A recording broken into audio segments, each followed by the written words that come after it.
त्याच्यासाठी मी छत्रपती शिवरायांचा जगातला सगळ्यात उंच पुतळा हातामध्ये घेतो. आपल्याला आपले महाराज सांगता आले पाहिजे.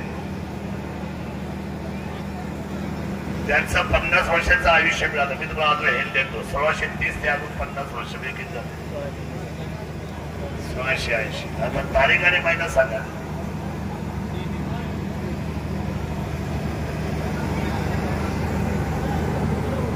मला याच्यासाठी छत्रपती शिवराय या जुन्नर पासून न्यायचे आपल्या सर्वांना. कुठे न्यायचे?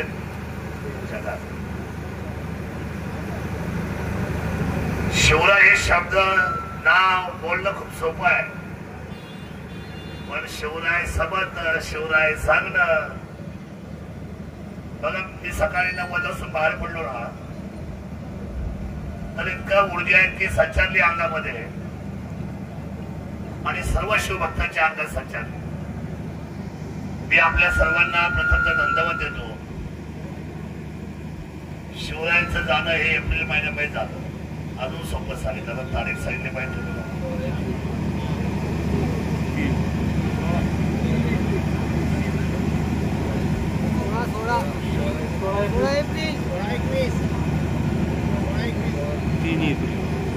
तीन एप्रिल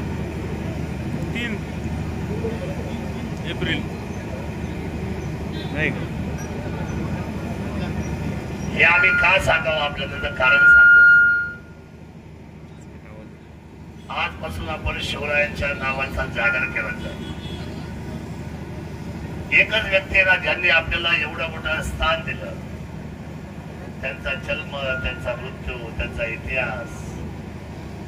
आणि म्हणून पहिल्यांदा पहिल्या फेज मध्ये छत्रपती शिवरायांचा जमिनीपासून 411 फुटाचा जो उंच पुतळा होतोय, त्याची असलेली उंची आणि त्याचा सन्मान या शिवजन्मभूमीमधून अख्ख्या जगाच्या पाठीवर जाणार आहे. हे मला आपल्या सर्वांना अतिशय जबाबदार कबूल केलं आहे. त्रास आहे, कुठल्याही चांगल्या कामात त्रास खूप आहे, परंतु त्रासाशिवाय ना स्वराज्य मिळालं, त्रासाशिवाय ना स्वातंत्र्य मिळालं, ना त्रासाशिवाय लोकशाही मिळाली. आपल्या भीमांनी म्हणजे डॉक्टर बाबासाहेबांनी लोकशाहीची लेखणी दिली. आपल्या सावित्रीबाईंनी आणि महात्मा ज्योतिबा फुलांनी आपल्याला शिक्षणाचं भांडार दिलं, शिक्षणाचं ज्ञान दिलं, स्वातंत्र्य दिलं शिक्षणाचं. आणि छत्रपती शिवरायांनी आपल्याला स्वाभिमान दिला. जगावं कसं, वागावं कसं आणि या भूमंडळावर आपण राहावं कसं हे सांगणारे एकमेव व्यक्ती म्हणजे छत्रपती शिवराय. आपण नशिबान आहोत की ह्या तिन्ही व्यक्तीचे पाय या शिवजन्मभूमीला लागले. छत्रपती शिवरायांचा जन्म इथे. डॉक्टर बाबासाहेब जेव्हा महाडला चालले होते, नाशिक वरून मुक्काम कुठे होता? नारायणगावला. मुद्दा पण सांगतो आपल्या सर्वांना. लोक म्हणतात शरद सोडणे काय आहे? शरद सोडणे काय? शरद सोडणे अभ्यास आहे. अभ्यासाशिवाय काम नाही करत कुठलं आपण. महापुरुषांना जर वाचलं नाही, समजलं नाही, मग कसं चालवायचं हे स्वराज्य, कसं चालवायचं हे राज्य? तिसरं व्यक्तिमत्व सावित्रीबाई फुले आणि महात्मा ज्योतिबा फुले.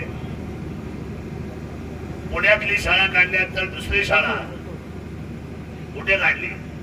ओतूरला काढली. म्हणजे महात्मा ज्योतिबा फुले, सावित्रीबाई इथं आले, छत्रपती शिवराय इथं जन्माला आले. डॉक्टर बाबासाहेब चौदार तळ्यासाठी हात लावायला गेले, स्पृश्य अस्पृश्य मिटवायचे म्हटले आणि नारायणगावला आपल्या नारायणगावच्या नगरीमध्ये त्यांनी मुक्काम केला. या रेड्याने वेद बोलवले. निवृत्ती, ज्ञानदेव, सोपान, मुक्ताबाई 4 भावंड इथं होते समाधी द्यायला. चौघांचे पाऊल ह्या भूमीत लागले. संत तुकाराम महाराजांनी इकडे अनुग्रह घ्यायला. अनुग्रह आपण काय म्हणतो? रामकृष्ण हरे. आपल्या हिंदू धर्माचा अनुग्रह आहे. मिळाला कुठे आहे? ओतूर मध्ये. दिला कोणी?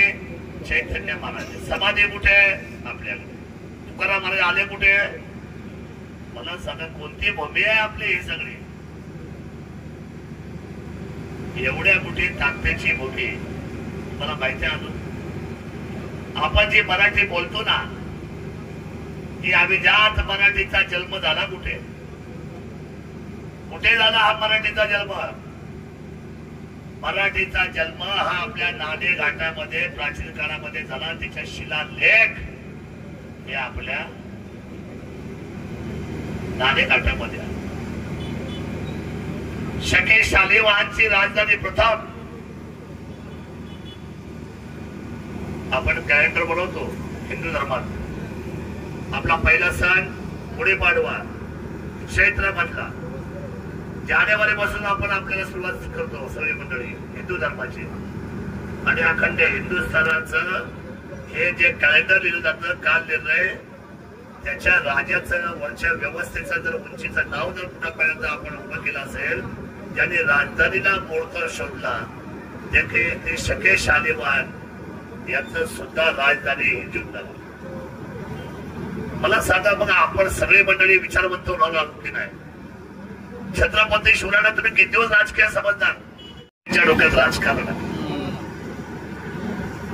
जाती धर्माच्या प्रेरणा होते छत्रपती शिवराय हा जो 411 फुटाचा जो छत्रपती शिवराय उभा राहतोय ना दिमागामध्ये त्यांचं जे ऑडिट जे तुमचं जे पुतळ्याचं जे स्ट्रक्चर उभं राहतंय प्लॅटफॉर्मचे जे आहे ते रवी गायकर हे स्ट्रक्चर नसलेले खालचा प्लॅटफॉर्म बनवणार आहे 55 फुटाचा जो तुम्ही टेबल लँडचा प्लॅटफॉर्म बनवताय ज्याच्या पुतळा उभा राहतो ते रवींद्र गायकर साहेब गावकर साहेब आहे तर तो या पुतळ्याला खरोखर स्ट्रक्चर बनवलं जातं इंटरनल आणि नंतर आपण त्याच्यावर हा धातू लावला जातो ते बनवण्याचं ज्यांनी खरं तर सरदार वल्लभभाई पटेल यांच्या पॅनलवर काम केलं ते मोहम्मद अन्सारी साहेब एक आमचे मुस्लिम बांधव त्यांना मी संधी दिलेली आहे याचा अर्थ काय होतो याचा अर्थ सरळ आहे की कृपया करून लोकशाहीला जपायचं असेल तर आपण सर्वांनी एकजुटीचं पाऊल उचललं पाहिजे जे स्वप्न छत्रपती शिवरायांनी पाहिलं आणि अलीकडच्या काळात अब्दुल कलाम साहेबांनी पाहिलं काही लोक या केवळ लोकशाहीचा वापर केवळ स्वतःच्या हितासाठी करतात शिवरायांनी स्वराज्य हे रयतेसाठी उभं केलं लोकशाही ही जनतेसाठी उभी राहायला पाहिजे आज आम्ही सगळे धन्य पावलो उद्या विसर्जन आहे गणरायचं म्हणून उद्याचा दिवस जमला नसता परवापासून 18 तारखेपासून मित्र पत्रवणं चालू होतोय आणि मित्रामध्ये आपण कोणीही मंडळी शुभ काम करत 15 दिवस गेले असते तर मग आचारसंहिता चालू होईल मग आपण कधी मिरवणूक करणार म्हणून ही मिरवणूक करून घेतली संधी मिळाली तर आचारसंहिते लागायच्या आधी दुसरं जे पाऊल आहे हे उजवं आहे हे उजवी टाच आहे शिवरायांची ही किती किलोची माहिती आहे किती किलोची आहे मला सांग 4000 किलोची आहे ही